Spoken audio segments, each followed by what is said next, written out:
What's going on, guys? Aaron from Top Tier Gaming here, and today we have a game between myself at 805 rating versus our opponent at 836 rating, so sort of mid-high rated game. And I am on Evil Twin, a deck about a month ago I actually got top 8 with at the Mendenhall, Mississippi Regional. And it's a deck I really enjoy. If you want to see like some deck profiles on the channel, I have quite a few, including like the most updated one that I did top the regional with, so links down in the description below. But yeah, Evil Twin is a deck that I'm really enjoying playing right now, simply because I don't think, of course, anything on it will actually be hit in the upcoming ban list, which should be soon, which makes it really hard to sort of test other things, knowing things like Verte, Hulk, they're all on the chopping block, right? So yeah, and this is going to be, a game with commentary where I go through all of my thoughts and stuff like that. So if you do enjoy that type of content, consider leaving a like and subscribing. It really helps what we do here on the channel. And of course, down below in the description, we have our Discord that you can check out and maybe, be closer to the channel or hang out with some Yu-Gi-Oh friends and play Master Duel, whatever you guys want to do. Discord link down below along with all of our other social media links. And yeah, without further ado, let's hop into this game. Starting off with the rock, paper, scissors, which I do lose. Now in Evil Twin, that's sort of fine. The big allure of Evil Twin is the sheer amount of go second cards they can play with their one card engine. So going second, I never feel too bad about it. So opening up here, I have Live Twin Home, Kill Frost, Monster Reborn, Sunny Snitch, and Infinite Impermanent. So we actually only open one go second card in Imperm, but we have a lot of engine that we can possibly play through a board with. Our opponent opens up Foolish Burial, Red Rose Dragon, Fusion Destiny, Ghost Belt, and Magician Souls. So it definitely seems to be the based deck at this point. And yeah, his hand's the nuts. Like, honestly, he has Foolish, which is the Brave Engine. He's got Red Rose. He's got Fusion Destiny, Hard Open. He's got Magician Souls and a hand trap. This hand is dirty. Also, before we get too far into it, I do want to let you guys know this week might be sporadic with uploads because I'm actually moving either like this week or next week, but I'm packing this week, so that's something I want to mention in case uploads are a little weird. But regardless, getting into the game, our opponent is going to start off with that Foolish Burial. Gonna go ahead and access his Brave Engine by sending Enchantress. Gonna go through the whole Brave Engine package, and of course our opponent does have Magician Souls, so this isn't just your regular Brave Engine, alright? He's got Brave Engine plus Souls plus Red Rose. This is like based full combo. Our opponent's going to go ahead and add the Draco back by normal summoning the Red Rose, activate the Fateful Adventure, add the Griffin, pitch the Draco back re-equip. We've all seen this a million times. Summon the Griffin Rider. Now, of course, in this deck, Griffin Rider's not going to be an Omni Negate. He is just to make a level 10 with Red Rose. Going into Barone, arguably, the better Omni Negate for sure. Red Rose effect, go ahead and summon Rox Rose. At this point, me deciding where to Imperm is kind of tough because at the end of the day, I know it's more than likely just going to be, a negate off of Baron. So I still want to use it on something I want to Imperm in case they decide, they'd rather keep their Baron negate. And with my hand, I think playing around Baron negate might be better than potentially letting this draw 2, and that's sort of my reasoning. I feel like currently where he's going to end with his board, I can beat it with my hand, not counting any additional hand traps. So his hand traps are really what I'm scared of, looking at his board and where he's going to go from here. So I feel like Imperm on Magician Souls is fair, so maybe he doesn't draw any more hand traps. That was sort of my thinking.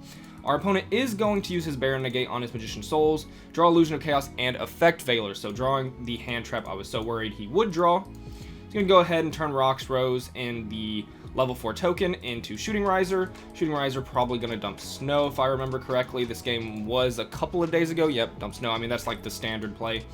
I'm gonna go ahead and Basil Rose Shoot, summon back the Rox Rose, yep. And then level 1, level 3, make Herald of Arclight. I've noticed a lot more base players aren't going for Scythe stuff anymore. Also, he is in like a 44 or 45 card base list, which, we'll see if that comes back to bite him, because the thing with base is you have to run a lot of bricks, depending on which version. So he is running a lot of bricks for a 44 card deck, and that's sort of where you make the argument between 60 cards and 40 card based. Of course, there are advantages to the 40 card version. I'm not just like, flacking the deck completely. I just think there is a reason for the 60 card version as well. But he is on the 44 card base deck, and, we're going to see how that works out. And yeah, I was talking about Scythe. They don't really end on Scythe anymore. Either it's the brick or they just don't want to put all their eggs in one basket. I don't really know why, but it has been trending upwards that they don't Scythe you, especially game 1, even though that was like the thing at the beginning of the format, right? So we're going to draw Droplet, which is huge. I mean, we kind of needed another Go Second card at this point. Because, you know, Snow in particular can really mess with twins.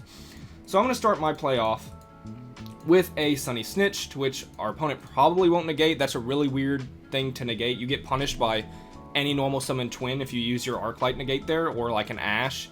So they almost always let that go through, which makes sense. I grab the Lilla, and I'm going to normal summon the Lilla, activate effect. He lets that go through. Surprising he didn't Arclight that, in my opinion. I feel like negate and destroys are very strong versus twin normal summons. Like something like a Gamma is really strong, while an Ash Blossom isn't, because of the way your extenders work in Evil Twin. Maybe playing around Live Twin Home. But yeah, he is just going to let that go through. I wish he Effect Veilered. Hold up. Okay, he can't Effect Veiler. For a second I thought this was only for your opponent, but it is for yourself as well. So that's why he didn't Effect Veiler. But yeah, we're going to Forbidden Droplet. We have to send from field because Arclight is on board. So sending Spell and Monster. I'm going to negate the Arclight and the Shooting Riser, as they're the only things with effects. Then we are going to Special Red, and Kiss a Kill is going to attempt to activate. Let's see if our opponent uses Effect Veiler. He does, now being able to because Arclight is negated. And I know he has Snow in Graveyard, which means like using a Live Twin Home to get an extender, he's just going to Snow and I'm going to be in a lot of trouble. So I'm going to turn this into a Lingeribo. The reason I do that first is I want to Monster Reborn his Snow, because Monster Reborning his Snow either baits it out, or he just gives me a Snow, right? So if I Monster Reborn with a Kiss a Kill on field, then he can book it, and I'm still in a very bad predicament. I can't actually do anything. So I need this Lingeribo to be something. I essentially needed to turn that Kiss a Kill into anything that cannot be Book of Moon, and that is, you know, the only card in my extra deck that can do it is Lingeribo. So that's sort of my goal here. I'm going to Monster Reborn, and again, he has the Ghost Bell in Haunted Mansion, to which he uses, and at this point, like I said at the beginning of his turn, I felt the way I was going to win this game was cracking through his board, and what I really was scared of was the hand traps with the hand I had. And it looks like the hand traps are going to be what does me in, because at this point, he still has Snow. And yeah, the Snow essentially is just going to stop whatever we can do with Home and Frost to special Lilla, and try to go into our Evil Twin plays. Snow is just going to stop that instantly. So we do lose game one. Again, Veiler and Bell definitely doing us in there. Of course, we did draw Droplet, which is really good, but any additional Go Second card, like another Imperm, I think would have been helpful as well. So we're going to open up our hand going first. Effect Veiler, Infinite Impermanence, Crossout Designator, Live Twin Home, and Sunny Snitch. So definitely a pretty good hand. We have 2 Go Second cards. Of course, we're going first, so these are less good than like a game 1 situation. Crossout will help these plays go off, but we do have a starter and an extender, which again is the best thing about Evil Twins in my opinion, are the fact that their spells are starters and extenders. Our opponent's going to open up Triple Tactics Talent, Enchantress, another TTT, Fusion Destiny, and Droll and Lockbird. So 1 Go Second card, well, more if you count Triple Tactics Talent, and the Brave Engine's also pretty good to go second. Tactics is amazing versus the Twin deck, so no, I don't blame him for siding these in, but seeing multiple does kind of stink for him. We're going to start our turn off with a Sunny Snitch. Going to go ahead and probably add Lilla, because that's the one you want to add, so you can get your Frost in Graveyard. He's going to Droll, which is fine, you know, I'm not very afraid of Droll in this deck. Essentially, it stops me from drawing a card, which does suck, but Droll isn't, like, the best hand trap against this deck unless I start with Secret Password specifically. So yeah, we're going to go for our standard twin combo. We see our opponent has no more interrupts, so just going to go ahead and special back out the Lilla. Going to go ahead and use Lilla and Kiss a Kill, make the Evil Twin Lilla, special back Kiss a Kill, don't get a draw because of Droll and Lockbird. And then we're going to turn these into Trouble Sunny, which is exactly what we want to do. Set Imperm. And here is a big thing I want to talk about, especially for aspiring Twin players or people who want to learn the Twin deck and are watching this for that reason. Crossout Designator is such a weird card in Twins when I'm asking to go end phase here, right? So I'm essentially saying I don't want to get Nibiru'd, so I'm leaving Crossout Designator in my hand, right? Like he only had Droll. I'm thinking there's a potential Nibiru's here, so I do Crossout Designator, right? Or leave it in hand to play around Nibiru. But because I have Live Twin Home, I don't think I have to do that here, and I think it's better to set this Designator, and I'll sort of explain why. Right now, in the format, very popular cards are, well, specifically Ghost Bell is super popular, and I know he's on it. And Bell destroys Trouble Sunny, but also Called by the Grave is another standard he probably has in his deck. Both absolutely destroy this card, and Crossout Designator is one of the best ways to make sure your Trouble Sunny goes off. But not only that, things like Forbidden Droplets, things like, you know, I guess, or like Imperm, even though Imperm doesn't hurt Trouble Sunny that bad, it can be a little annoying because you have to play it a little weird.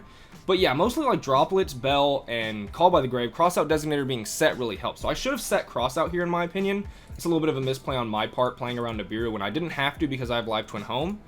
But it's always a toss-up, sort of what you play around and what you think your opponent has. Our opponent does draw a Dasher, which is one of the many bricks in the base deck. So he's going to go ahead and activate his Enchantress. We're going to activate Frost to draw a card. Now, this does make Triple Tactics Talents live, which stinks, but it's always going to be live versus the Twin deck, except in very weird situations where you have no hand traps and you can, like, save your Trouble Sunny for battle phase. But it's really hard to play around tactics in this deck. He's going to choose to take, so I am going to chain Trouble Sunny, special summon red and blue. I was considering summoning out Lilla so that if he takes red, Lilla should be able to activate there and special one from deck, but I didn't even want a special one from deck in that situation anyways. I just wanted to have like an extra deck monster, so my Sunny Snitch was still live and prevents me from probably getting, you know, OTK'd. So he's going to go ahead and write, which, you know, is going to proc Sunny Snitch, the continuous effect. And then he's going to go ahead and use Fateful Adventure. Add the Griffin. Definitely going to pitch that extra Triple Tactics talent. Because he can't really pitch Fusion Destiny or the Dasher. Of course, if Dasher was anything else, he might have kept that talents as just like a good card for like the follow-up. But yeah, he's going to add the Draco back. Not able to summon a monster before discarding also just sort of stinks. But he's going to bounce my Imperm, and I think that's fine.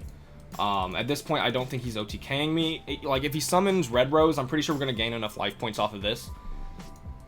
The only thing would be him actually, like, popping that with Baron, and then it might be a little scary, but I was pretty sure we were surviving that turn because we have Effect Veiler as well. So he's going to go ahead, swing in the battle phase, and we're going to take a lot of damage. And now our opponent is actually going to activate DPE, popping the Kiss-a-Kill and my Continuous Spell, and the Continuous Spell is like a really good card, but I don't think it's really necessary there to pop. I mean, that just plays into Imperm, right? Like, I have an open board now. And, like, keeping my Kiss-a-Kill was actually not bad either. So, yeah, I don't know about that play. A little bit odd, but, you know, we do draw Tactics, which is a super good draw. Definitely something I side in for going first in some lists of twins. I'm going to go into main phase specifically. Normally, I might Imperm in standby phase or something like that, but we do have Tactics, so I want him to use his cards. We're going to go ahead and use Trouble Sunny, sending the Brick. He's going to activate Griffin, but I want to Imperm the Griffin. Force him to use his DPE, and then pop that, and then I'm going to send the token with the Trouble Sunny. And now Tactics is live, and we have a 1-card starter, and our opponent lost 600 life points due to the Continuous Spell, which again, Sunny Snitch is by far, I think, one of the most broken cards in the Twin deck. Like, the slight bit of burn doesn't come up super often, while the gaining does, but in situations like this, that burn is so important, because that burn was the difference between game and not game, because now we have Trouble Sunny and Griffin, which Trouble Sunny is 33. You bring back the two girls, that's 11 each, so 5,500. 2,000 is 7,500. So that is sort of what you get when you deal 600 damage off your Continuous Spell, and that's really nice. And that comes up like all the time, actually. Like I said, it doesn't come up as much as the gaining life points to survive, but it does come up rather frequently. So we are going second in game 3, so definitely sort of on the back foot here. We do open a lot of good Go Second cards, though. We opened Raigeki, Live Twin Home, Lilla, Forbidden Droplet, Ghost Bell. So 3 Go Second cards and a starter and an extender. Definitely no complaints about this hand. Our opponent opened up Dasher, Basil Rose Shoot, Ash Blossom, Draco Bag, and Illusion of Chaos. So definitely here is where the 44 card base thing comes up again. He opened 1, 2, 3 bricks. That sucks. Now lucky for him, he does have Illusion of Chaos, which means Magician Souls, should it resolve, will actually, you know, trade 2 bricks for playable cards, ideally. So we're going to see how our opponent does this. And also with Illusion of Chaos, you can actually put back a brick like Dasher or Draco back.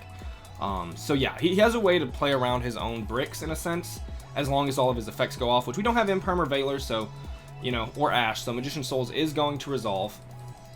Dump the Illusion of Chaos. pitch the Dracoback and the Basil Rose Shoot. So he needs to see some good cards here, right? He's going to draw Water Enchantress and Snow.